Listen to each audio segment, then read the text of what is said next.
देखिए, मैं ये नहीं कहता कि बैरागी बनो, जीवन को जियो, जिंदगी में घुसो, जिंदगी के हर पहलू का आनंद लो, हर समय को पढ़ो, समझो, परखो, अनुभव करो, लेकिन एक निश्चित समय से, समय रहते हुए उससे बाहर भी निकल जाओ। ऐसा ना हो कि उसी में फंस के डूब जाओ।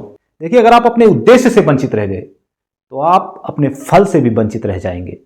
आपको जीवन के फसान से, जीवन के जाल से, जीवन मतलब जीवन जाल नहीं है, जीवन को फंसाने के लिए जो प्रक्रियाएं होती हैं, ऐसा ना हो कि उसी में फंसकर पूरा जीवन विलय हो जाए।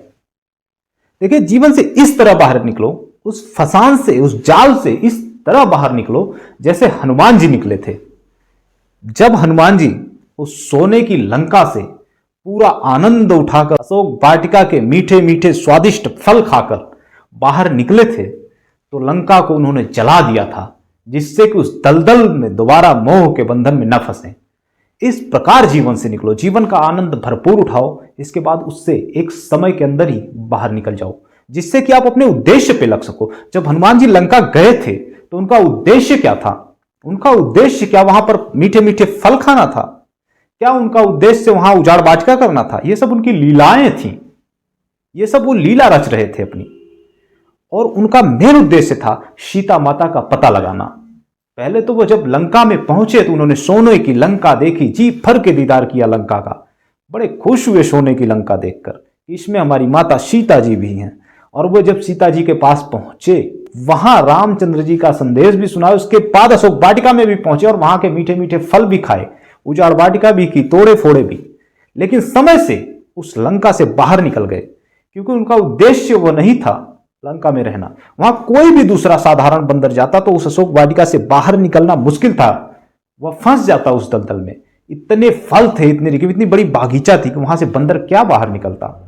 वहां तो उसका जीवन बीत जाता फल खाते खाते, आनंद में जीवन बीतता। लेकिन उस दलदल से बाहर निकलने के लिए हनुमान जी ने उस लंका में आग लगा दी और अपने आप को बाहर निकाला, पूरा लुत्फ लिया लंका का, और फिर अपने आप को समय से बाहर निकाल लिया। इस प्रकार अपने आप को बाहर निकालें, जीवन का आनंद लें, जीवन में डूबें, लेकिन समय से बाहर भी निकलें, अपने उद्देश्य की तरफ चढ़ें, अपने उद्देश्य की तरफ बढ़ें। यह आपको याद होना चाहिए। देखिए, रास्ते में अगर आप कहीं जा रहे हैं और रास्ते में कहीं मेला लगा है, आप अगर मेला देखने लगे, आप निश्चित समय से अपने उद्देश्य तक नहीं पहुंचेंगे, अपने मंजिल तक नहीं पहुंचेंगे, आपका समय यही नष्ट हो जाएगा मेले में। इसलिए अपने उद्देश्य की तरफ जब जा रहे हैं तो अपने उद्देश्य की तरफ ही चलें। एक बार दलदल से निकल जाएं तो फिर उसमें ना फंसें। हनुमान जी उस सोने की लंका के मोह माया में नहीं पड़े, क्योंकि उन्हें अपने उद्देश्य का पता था, उन्हें अपने उद्देश्य के प्रति जागरूकता थी।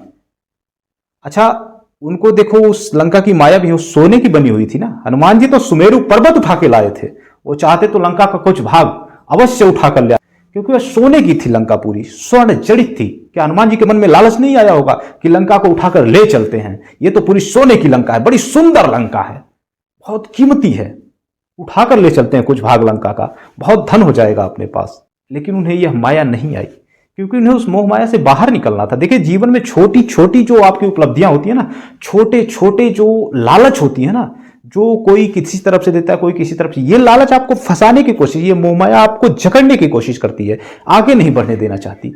इसमें उलझना नहीं है, आपको आगे बढ़ना है।